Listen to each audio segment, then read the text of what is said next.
तो anime lovers आप सबका स्वागत है। आज हम एक नया मांगा की शुरुआत करने वाले हैं जिसका नाम एपोथेसिस है।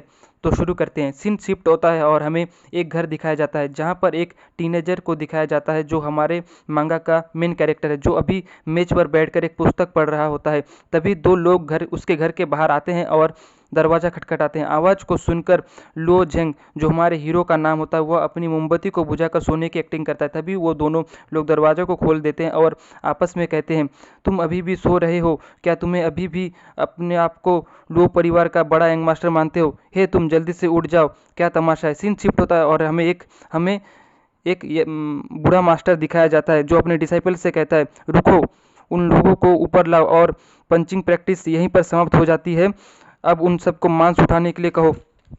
सीन शिफ्ट होता है और हमें क्रेता यूनान हॉल दिखाया जाता है जो लुओ परिवार का मार्शल आर्ट ट्रेनिंग हॉल होता है, जहां लुओ झेंग को लाया गया है। तो उसे देखकर आसपास के लोग कहते हैं कि देखो, क्या वह लुओ झेंग है? 2 साल मार खाने के बाद भी उसकी एनर्जी कम नहीं हुई है। क्या वह अभी भी अपने आप को लुओ परिवार का यंग मास्टर मानता है, इतने विनाशकारी अतीत के साथ भी? हे। तभी वह लुओ पेरेन, जो कि बोन रिफाइनमेंट लेयर पर होता है और वो दूसरे परिवार का, ब्रांच परिवार का सबसे पुराना यंग मास्टर होता है, बड़ा यंग मास्टर होता है। लो पेरेन लुओ झेंग से कहता है, मैं कल्टीवेशन में था, एकांत कल्टीवेशन में। मुझे लगा नहीं था कि तुम इतनी मार खाने के बाद भी जिंदा रहोगे। लुओ झेंग लुओ पेरेन से कहता है, मैं कैसे मर सकता हूँ तुम्हारे उन शब्दों को सुनकर जो तुमने मुझे एनकाउंट रेजिमेंट में कहा था। आसपास के लोग कहते हैं लुओ झेंग से, तुम्हारी हिम्मत कैसी हुई यंग लॉर्ड को अपमानित करने की? तुम्हें मरकर ही अपना प्रायश्चित करना पड़ेगा। लो पेरेन कहता है, शांत हो जाओ सभी। लुओ झेंग, तुम्हें पता है मैं एकांत कल्टीवेशन में क्यों था? हेवन एंड अर्थ पिल शानदार है और इसके 10वें भाग के इफेक्ट से ही मैंने अपने फ्लैश रिफाइनमेंट लेयर से बोन रिफाइनमेंट लेयर के पीक पर पहुंच चुका हूं और जल्द ही मेरी मेरो रिफाइनमेंट लेयर तक भी पहुंच जाऊंगा। लुओ झेंग कहता है, हेवन एंड अर्थ पिल हमारे लुओ परिवार का ट्रेजर है। तुम्हारी हिम्मत कैसी हुई इसका इस्तेमाल करने की? इसका इस्तेमाल बोन रिफाइनमेंट लेयर और 16 साल के एज के बाद लो परिवार के यंग मास्टर या फिर यंग जनरेशन के लोग ही यूज़ कर सकते हैं। लो पेरेन कहता है, तुम मेरे लिए मेरी आंखों के सामने एक कीड़े के समान हो। अब जब मैं कल्टीवेशन से बाहर आ चुका हूँ तो मुझे कोई चाहिए जिस पर मैं अपना स्ट्रेंथ टेस्ट कर सकूं। फिर वह एक सर्वेंट को चुन लेता है और कहता है, तुम सामने आओ। सर्वेंट कहता है, प्लीज़ यंग मास्टर मुझ पर रहम करो। फिर लुओ पेरेन उस सर्वेंट को बहुत तेजी से एक पंच मारता है और वह ऑन द स्पॉट ही मर जाता है। आसपास के लोग कहते हैं, यंग मास्टर की जय हो, यंग मास्टर की जय हो, यंग मास्टर की जय हो।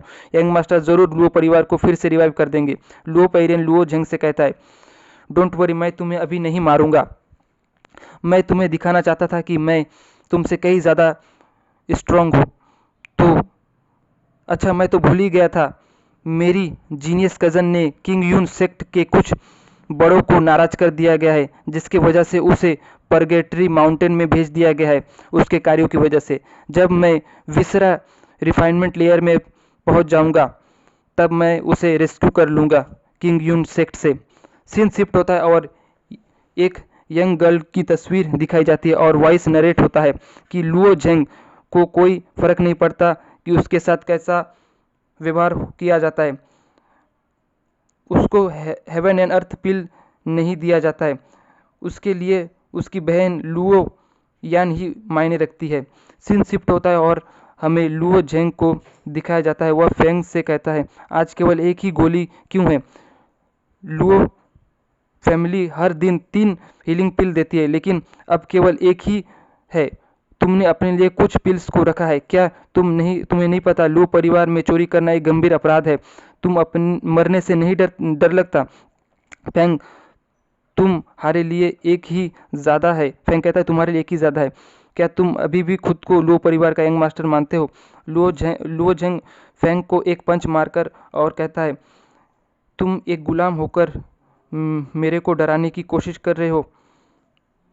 फैंग मार खाकर वहां से चला जाता है।